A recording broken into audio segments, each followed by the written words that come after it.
least the perception among Labour MPs that there was a huge amount of support for Jeremy Corbyn from the membership. And if they transgressed the line too far, there was a perception that they would lose their seats. And so there was this threat hanging over them that they couldn't actually really go after Jeremy Corbyn himself too personally, or the people who were sort of within his immediate proximity.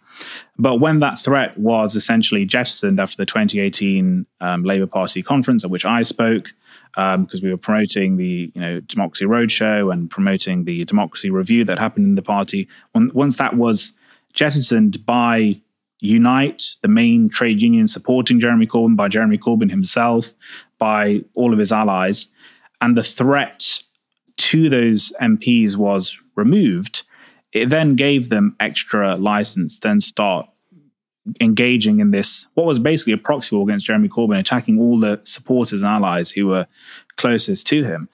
And so that's when they were able to really go after Chris. I mean, it was essentially something that they'd wanted to do for a very long time, I think. I mean, they'd been railing against him for a very long time, and there were smears and articles and some particular lobby journalists who really had Chris in their scopes.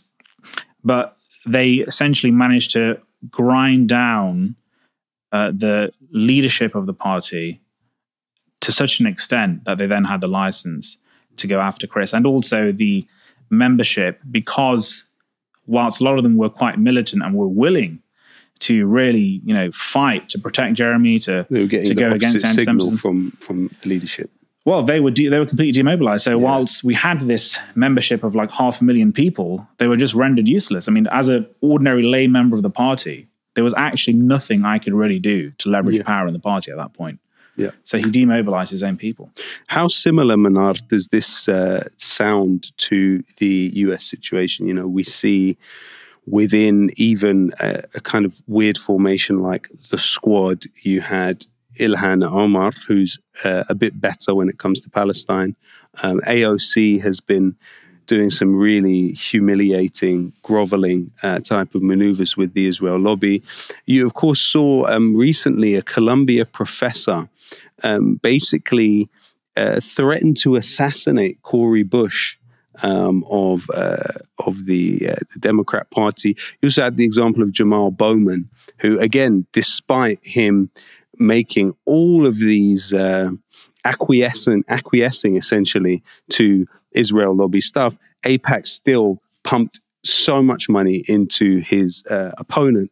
And it's interesting how similar kind of strategies and tactics are used across the board. Do you have anything to add to that in terms of the US context? I mean, it sounds exactly like how it works in the United States, except AIPAC is not even registered as a foreign agent in the United States, and yet they're pumping, millions of dollars into political candidates to promote apartheid, to push for militarism, war with Iran, and support for Israel's genocide in Gaza.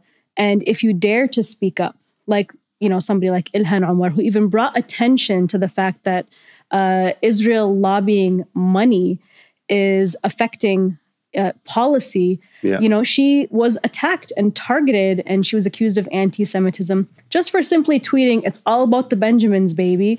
Yeah. It is all about the Benjamins, baby. I think most Americans would agree, who are aware enough that, we don't have a democracy anymore in the United States. Study after study, I think it was from Harvard, shows that we have an oligarchy, and our elected officials represent the interests of not the people. They represent the interests of a very few 1% elite billionaire class, and a lot of them are Zionist. And so Israel lobbying money from the the Jewish National Fund, for example. All of this money goes toward these elected officials to push these pro-war policies. And in this election season, we saw AIPAC spend a record number of money on Cori Bush and Joe Bowman's opponents. Excuse me. Their opponents. A record number of money. And these were mild critics. They're not the most critical. And like you said with Joe Bowman, he apologized many times for Israel.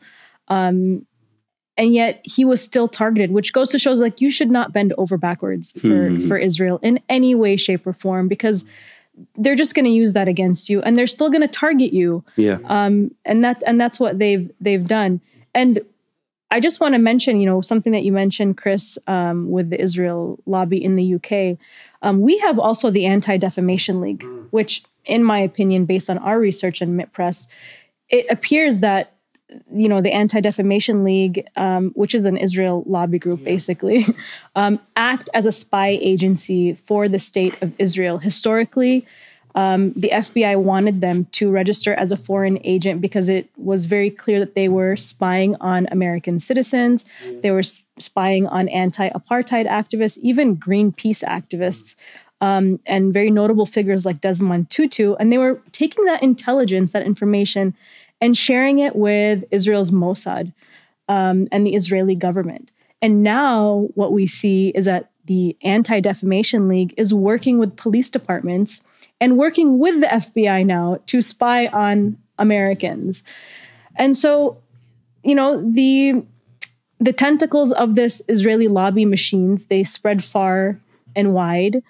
And and they're not even registered as foreign agents. And we know that Israel tried to find many loopholes in, not having to register as a foreign agent. But we have the same problem in America, which is our political system is working in the interest of a foreign entity, which is the Israeli government, which is acting in apartheid.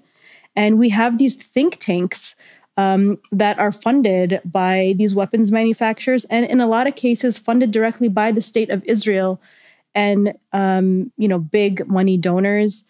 And they're the ones who are writing the policies for our elected officials. And so when we have people like Kamala Harris coming up to the forefront, or Joe Biden or whatever, and all, whether it's Trump or Kamala Harris, they're not even writing their own speeches at this point. They're written by the Israel lobby. I mean, look at 2018. AIPAC wrote Obama's AIPAC speech in 2018. I mean, interestingly, one of the individuals who has been credited as writing Biden's script on Israel, Haim Saban, has led a campaign to ban Bisan Ouda, the Palestinian journalist in Gaza, from the Emmy Awards, because she was nominated for an Emmy Award.